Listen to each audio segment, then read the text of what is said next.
Kemarin saya ketemu seorang yang punya hobi seperti saya, yaitu memelihara ikan.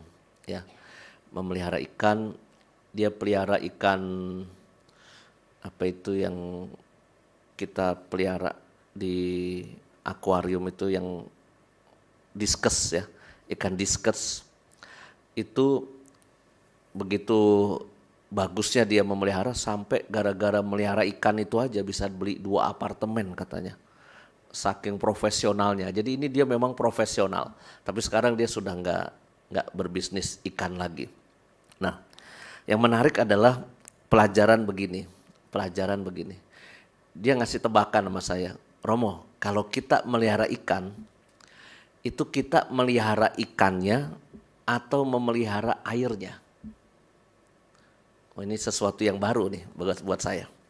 Kalau kita pelihara ikan, kita itu memelihara ikan atau memelihara air.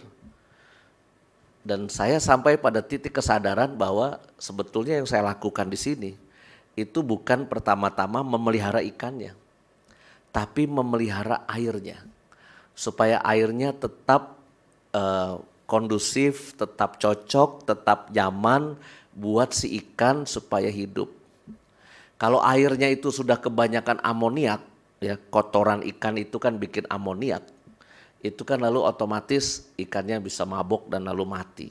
Kalau kita sembarang ganti air, misalnya air dari tanah langsung kita masukkan ke dalam akuarium, itu juga nggak bagus karena air itu harus diendapkan dulu sebetulnya. Ya, tidak langsung dari tanah kita masukkan ke akuarium.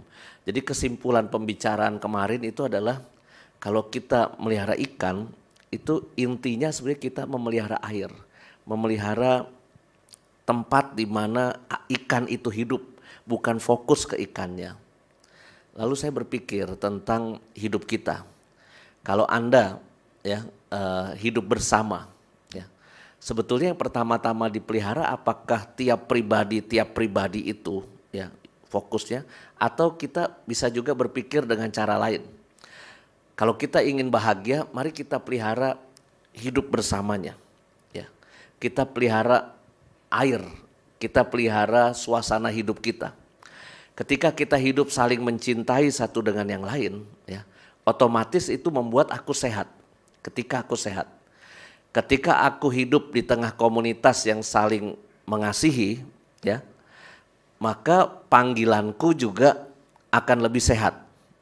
Ketimbang aku hidup dalam komunitas yang satu sama lain itu individualistis, cuma fokus pada aku, yang penting aku IP-nya 4, yang penting aku bisa ini, yang penting aku tampil begini. Ketika kita fokus pada sesuatu yang individualistis, dengan sendirinya air kehidupan kita itu tidak nyaman. Tetapi kalau kita membangun air bersama yang sungguh-sungguh membahagiakan, maka lalu dengan sendirinya aku pun sehat. Demikian juga pertumbuhan anak dalam keluarga menurut saya.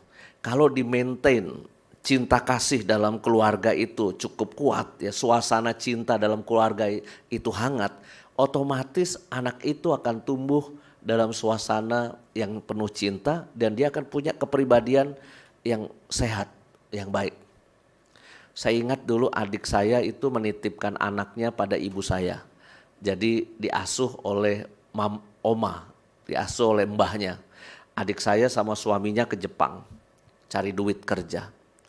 Anak itu setiap kali saya pulang ke Tangerang kok kayak rewel gitu. Rewel, dikit-dikit ngambek, dikit-dikit ngumpet, gak mau ngomong, nangis dan sebagainya.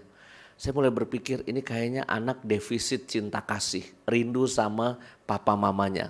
Maka lalu saya telepon adik saya, Ri, ini Karina mau jadi anak Kota Bumi Pasar Kemis Tangerang atau mau jadi anak di Tokyo sana di Jepang. Wah, ya nanti mau bawa ke Jepang, gak usah nanti, sekarang bawa, saya bilang gitu.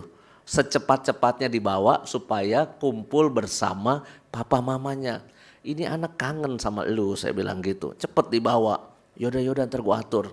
Akhirnya sekarang sudah dibawa ke Jepang bertahun-tahun, saking betahnya lupa bahasa Indonesia dia. Kalau ngomong sama saya, ngomong sama mbahnya udah au bingung gitu. walaupun lidahnya masih nyari pecel lele ya. Tetapi ngomong bahasa Indonesianya sudah nggak biasa lagi, sukanya ngomong bahasa Jepang, udah bertahun-tahun di sana. Tapi sekarang menikmati suasana yang dimana dia mengalami cinta kasih itu sama lah. Frater, Romo, suster, Anda yang menikah, anak, suami, istri, yang harus di-maintain adalah suasana cinta kasih dalam kehidupan Anda. Karir Anda, kesuksesan Anda, terkenalnya kita ya secara pribadi, itu belum tentu bikin kebahagiaan kita. Titik tertentu kita akan resah karena apa? Air kehidupan kita, yaitu cinta kasihnya ini nih, dalam kehidupan bersama, tidak tercipta dengan baik. Maka mudah-mudahan itu yang bisa kita bangun bersama, sehingga dengan sendirinya kita juga akan tumbuh dengan sehat dan hidup dengan bahagia.